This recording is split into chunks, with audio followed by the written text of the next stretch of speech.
Hello बच्चों, let us read the question. The question says, what is true about the isolated small tribal populations? A. There is a decline in population as boys marry girl only from their own tribe. B. Hereditary disease like color blindness do not spread in the isolated population.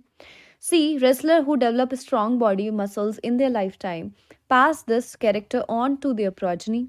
D. There is no change in population size as they have a large gene pool.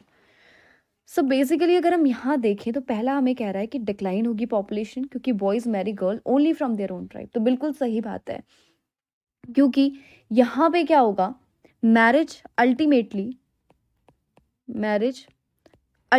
क्या हो जाएगी, stops. क्यों हो जाएगी, किसी stage में stop हो जाएगी क्योंकि आइसोलेशन है। आइसोलेशन का मतलब क्या है, ना ही नीदर एमिग्रेशन नॉट इमिग्रेशन, ना ही लोग वहाँ से छोड़ के जा रहे हैं और ना ही लोग वहाँ आ रहे हैं, तो इसीलिए marriage will ultimately stop.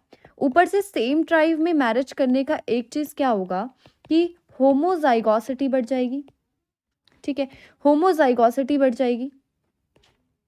Homozygosity बढ़ जाएगी तो चांसेस ऑफ डिजीजेस बढ़ जाएंगे, चांसेस ऑफ डिजीज बढ़ जाएंगे, जिसकी वजह से जो है डेथ्स जो हैं वो भी बढ़ जाएंगी। तो अल्टीमेटली पॉपुलेशन में डिक्लाइन आएगा।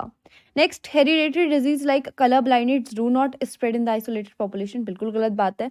ठीक है, अगर ये हेरिडेटरी जीन्स पास होते हैं ऑन टू नेक्स्ट जनरेशन तो ये स्प्रेड होगी। Wrestler who develop strong body muscles in their life time pass this character on to their progeny. बिल्कुल गलत बात है। ठीक है, अगर वो सेक्स क्रोमोसोम्स में नहीं है ये कैरेक्टर तो वो पास नहीं होंगे क्योंकि ये एक्वायर्ड कैरेक्टर है, right. There is no change in the population size as they have a large gene pool. Tribal जो आइसोलेटेड ट्राइबल पॉपुलेशंस होती हैं, ठीक है, उनके पास इतना लार्ज जीन पूल नहीं होगा, राइट। तो पॉपुलेशन साइज में चेंज नहीं होगा, लेकिन इसका कारण ये नहीं है कि लार्ज जीन पूल है, right. So the final answer will be there is a decline in population as boys marry girls only from their own tribe. That is option A. I hope you understood it well. All the best. Thank you.